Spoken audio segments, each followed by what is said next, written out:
This day in sports history. Well, hey there. This is Steve White, your host for the one and only daily sports history podcast dedicated to taking you back to the greatest moments in sports. It is This Day in Sports History, and it is November 26th. This episode has magic, controversy, fantastic comebacks, incredible feats of scoring, and some sweet revenge. So, let's start with what happened on this day in 1976 when Sooner Magic was born. This was a Big 8 matchup between 8th-ranked Oklahoma playing in Lincoln against number 10 Nebraska. Now, football in the 70s, especially in the Big 10 and the Big 8, was power football. As Keith Jackson used to characterize it, whenever he called a game in one of those leagues, the big uglies up front opened up holes for the pretty boys in the backfield. It was 3 yards and a cloud of dust, although, by this point, most teams were playing on AstroTurf, so there wasn't any dust. This was Tom Osborne and his I formation versus Barry Switzer and the Wishbone.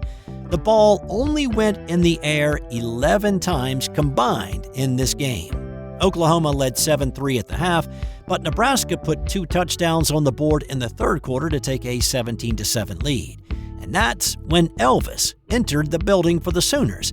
And just like his singing namesake, this Elvis could shake his pelvis too. Elvis Peacock took an option pitch and went 51 yards for a touchdown in the fourth quarter. The Sooners went for 2 but failed, and it was 17-13 Huskers with time slipping away. Oklahoma's defense stacked up Nebraska's inside run, though, and gave the ball back to the offense with 3.5 to play with 84 yards to go for the winning points. Up to this point, the Sooners had not thrown a single pass. Switzer and his OC Galen Hall decided it was finally time for one, and why not make it a trick play on top of it? Here's Keith Jackson with a call for ABC that day. Last time they had it, they fumbled it away. Lott pitches it outside. We've got an option play going here with Woody Shepard. Throws it downfield. The pass is complete to Steve Rhodes, the wide receiver, the first Oklahoma pass of the day. And it's a first down. The Sooners went back to the run for a few plays after that. No reason to get too crazy with the football, right? But facing a 3rd and long, they needed to go back to the air and to their bag of tricks. And Dean Blevins is the quarterback. He throws it. He hits Rhodes. He pitches it to Peacock. Peacock, first down, out of bounds. That's to the goal line. Ah, the old flea flicker. How do you do? Wow. The old hook and lateral is what it was, and it put the Sooners on the 2-yard line. 2 trick plays, 2 passes, 2 completions. Elvis Peacock strutted into the end zone on the next play, and the Sooners took the lead with 38 seconds left. They withstood a Vince Ferragamo barrage of passes in the final seconds to hold on to win 20-17 for their 5th consecutive over the Cornhuskers. After the game, Sooners coach Barry Switzer coined the phrase Sooner Magic to describe Oklahoma's comeback. From that game where the ball was in the air very little, to a game when there was very little air left in the ball afterward, let's scoot ahead to 2016 when Pitt and Syracuse played. I'm not going to dwell on this one too much because there really was not much drama in this one. At the start of the third quarter, Pitt led by 14, and it never got any closer than that. This game was about a lot of offense and a complete lack of defense. When Amba Edetawu caught a Zach Mahoney pass and went the final 13 yards to score a meaningless touchdown in a lost cause of a game, it did eclipse the FBS mark for combined points in a regulation game in the modern era with 137. Pitt had 76, Syracuse had the other 61. That topped the previous FBS record of 136 set in 2007 by Navy and North Texas. This game is now second on the list as SMU and Houston combined to score 140 in 4 quarters of action in 2022. On this day in 1998, something got lost in translation during the coin toss, and it led to a change in the rules. This was a Thanksgiving Day game, and the Pittsburgh Steelers were in Detroit for the Turkey Day opener. Through 4 quarters, this had not been what you would call a classic. There were not a lot of points on the board. The Steelers' Jerome Bettis had only rushed for 67 yards on 26 carries. Quarterback Cordell Stewart threw for 2 1/4 and a touchdown, but he was picked off once and sacked 5 times. Detroit's Barry Sanders only rushed for 33 yards on the day, with 21 of those coming on a single play. Charlie Batch had thrown for 236 and a touchdown, but he'd been sacked 4 times. The only guy who had a decent day offensively was Herman Moore, who had 8 catches for 148 yards and a touchdown. So, at the end of regulation, the score was tied at 16. The captains came out for the coin toss to determine who would get the ball first. And what happened next would live in infamy and also lead to a change in procedure. Here's Phil Luckett, who was the head ref for the game. Who will call it from Pittsburgh? Number 36, heads, tails, tails, heads. Call it plays in the air. Heads is the call. He said heads, it is a tails. Oh, I believe he said tails. He did. You want to take the ball? Look at Jerome Bettis. What's going on? You're changing the head. Which way you want to go? Oh, man. Detroit has won the toss. We'll receive. So it is tough to hear his original call of tails in the audio replay, but everybody but Luckett seemed to hear Bettis say tails. Of course, Detroit captains Robert Porcher and Ray Robbins were not going to correct Luckett, and there wasn't much that could be done in the moment. Luckett was sticking with, "I know what I heard," and there wasn't anybody outside of the Steelers providing any assistance. And also remember, this is in the days when the first team to score wins. The other team did not need a possession. So the Lions got the ball. Batch hit Moore over the middle for a 29-yard strike into Steelers territory, but the Steelers nearly escaped the situation, and the whole coin toss fiasco may have been avoided if not for a face mask penalty. On a 3rd and 11, the Steelers sacked Batch close to midfield, which moved them out of field goal range, but the face mask on free safety Chris Oldham negated the play, gave the Lions a first down instead, and that allowed Lions kicker Jason Hanson to kick the game-winning 42-yard field goal, and Detroit won 19-16. So, after this game, the NFL made a few changes, the first of which was to have the visiting captain call heads or tails prior to the flip to make sure everybody was on the same page. Also, Luckett was all alone at midfield in 98, so there was no other official that could have clarified or confirmed Bettis' call.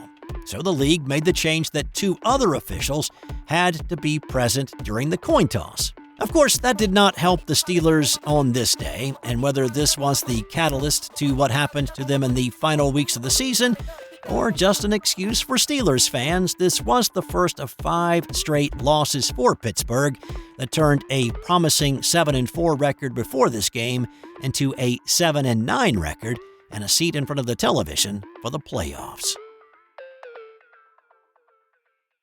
Hey, real quick, you've heard me talk a lot about the Sterling Soap Company over the past few months, and if you haven't tried out their soaps, I get it. It's not easy changing up your routine. But let me just say, if you give them a try, I'm nearly 100% certain you will have 0 regrets. They carry not only bar soap, but shave soap, liquid body soap, body lotions, beard balm, lip balm, and a lot more. Plus, there are myriad scents to choose from. Their products are made with natural ingredients and scented oils, and they are committed to being environmentally conscious. And I always get a handwritten note on my packing slip, so I know it's been checked before shipping, and it's a nice little human touch in a world that seems to be going away from that. Give Sterling Soap a try today at sterlingsoap.com.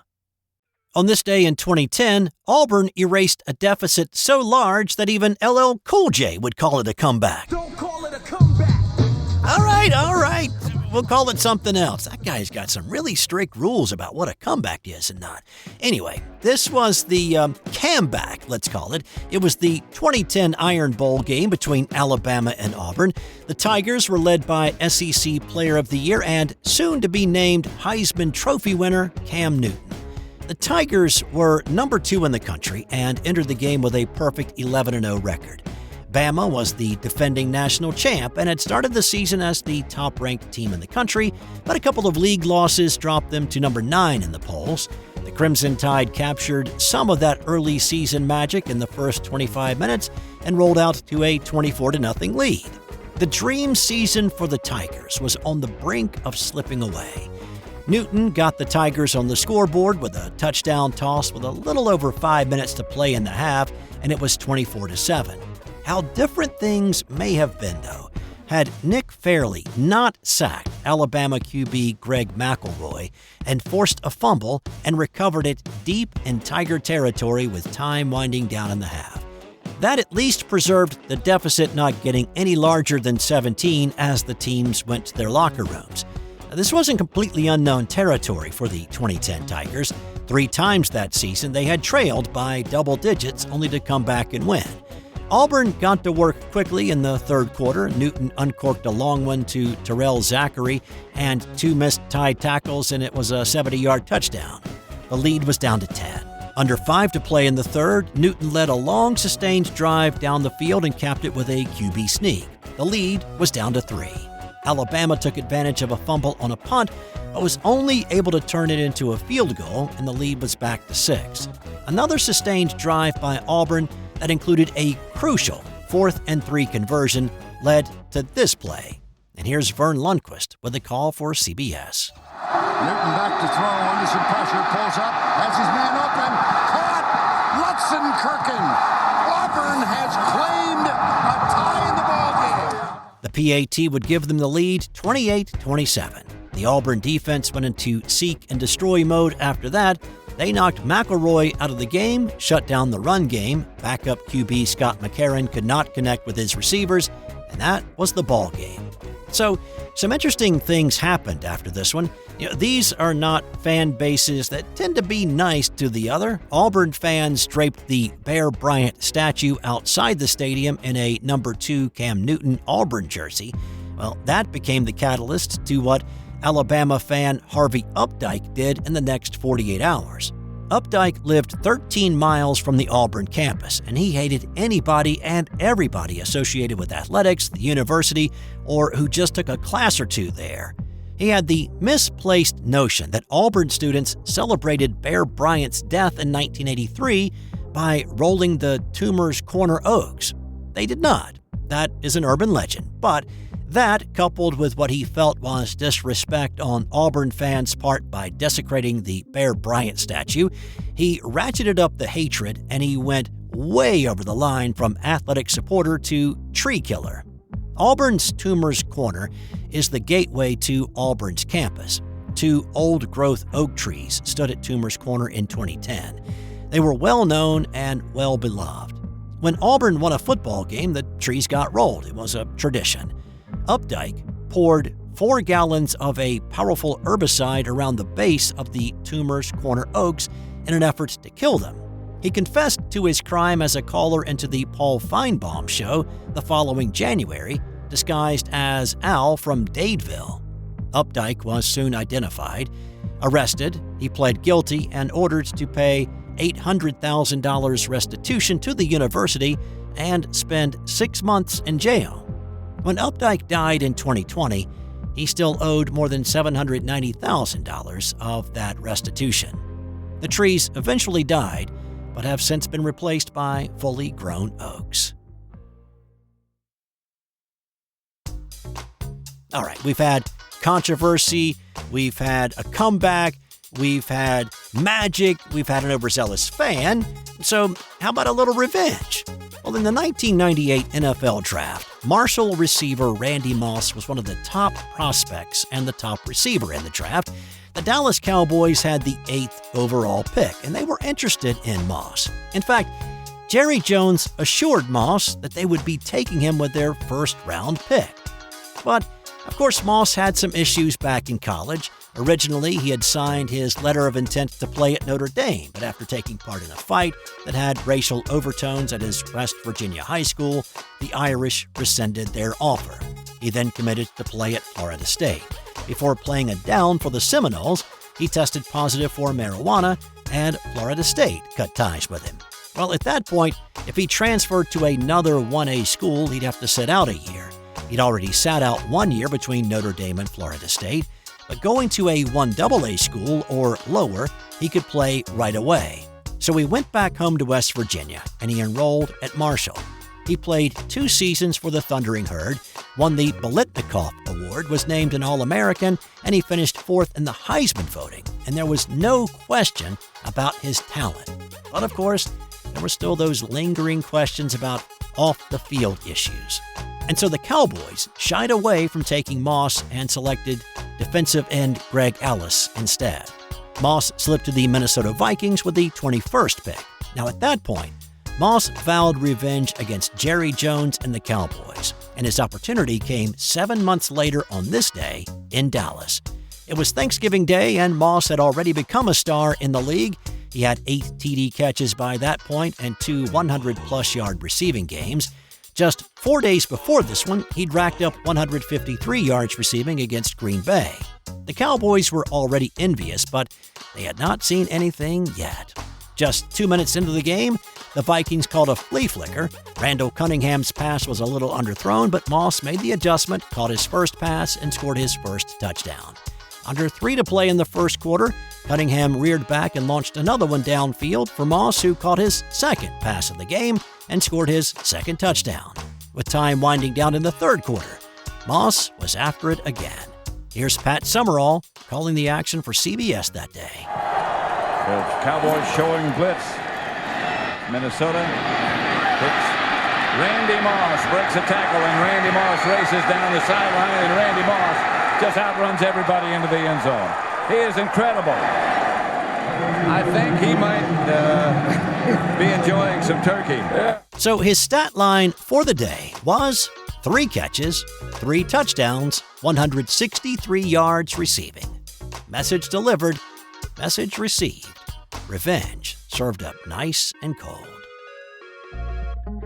And time now for today's That's Got Nothing to Do with Sports fun fact. Did you know that starfish have eyes? Yeah, the tiny eye spots are located at the end of each arm, and they give the starfish only rudimentary vision. They can distinguish between light and dark, and they have a field of view extending about 3 feet. But they can't make out colors or finer details. However, they do have a 360-degree view. Some species can even bend their arms into a 90-degree angle to use an eye like a periscope, while others can bend their arms completely backwards and look up. That's all I've got for you today. Be sure to come on back tomorrow for another edition of This Day in Sports History.